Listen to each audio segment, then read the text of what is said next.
Assalamualaikum warahmatullahi wabarakatuh. Bertemu kembali dengan saya Ibu Rani Miliani dalam pembelajaran Bahasa Indonesia.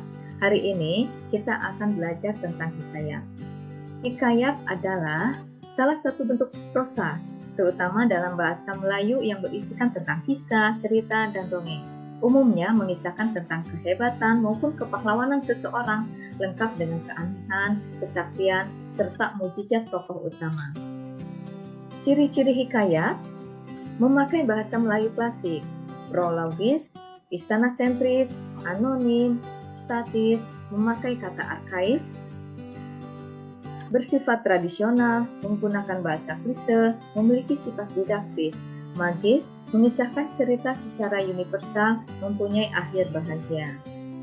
Tujuan hikayat sebagai sarana untuk menumbuhkan semangat pembaca, sebagai sarana untuk menghibur, sebagai sarana untuk meramaikan suatu acara maupun suasana, sebagai sarana untuk menyampaikan nilai-nilai luhur. Struktur hikayat yaitu abstrak, orientasi, komplikasi, resolusi, dan koda. Unsur intrinsik dari hikayat yaitu tema, alur, latar, tokoh, amanat, sudut pandang, dan gaya bahasa.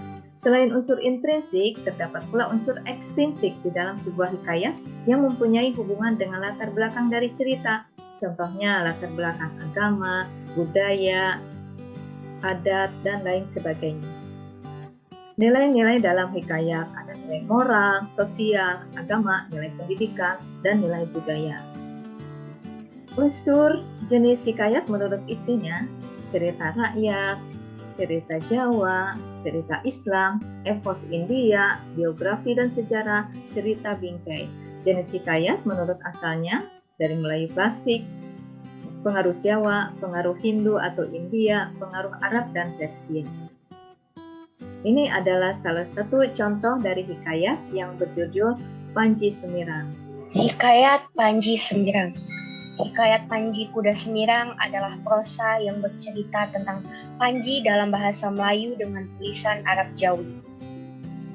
Suatu hari, terdapat seorang putri cantik yang baik hati dan lemah lembut bernama Galuh Chandra Kirana yang tinggal di istana kerajaan Dahal. Galuh Chandra Kirana memiliki saudara seayah bernama Galuh Ajem. Tidak seperti Galuh Chandra Kirana, Galuh Ajem sangat kasar dan suka iri kepada Galuh Chandra Kirana. Dia tidak suka melihat kebahagiaan di wajah Galuh Chandra Kirana. Saat Galuh Chandra Kirana sudah dewasa Kertapati, putra kerajaan Kahuripan. Saat Galuh Chandra Kirana dan seluruh kerajaan sangat senang dengan hal itu, kecuali Galuh Ajem dan ibunya, Padukaliku. Padukaliku pun menyusun rencana untuk menyingkirkan Galuh Chandra Kirana supaya anaknya bisa menikah dengan Raden Inu Kertapati dan dirinya bisa diangkat menjadi permaisuri.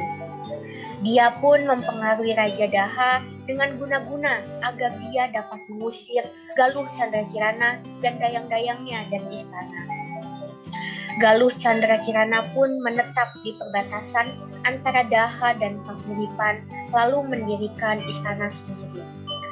Saat diasingkan, Galuh Chandra Kirana dan dayang-dayangnya menyamar menjadi laki-laki dan mengganti namanya menjadi Panji Semirang. Saat utusan dari Kahuripan pergi ke Daha untuk meminang, harta-harta itu pun dirampok oleh pasukan Panji Semirang.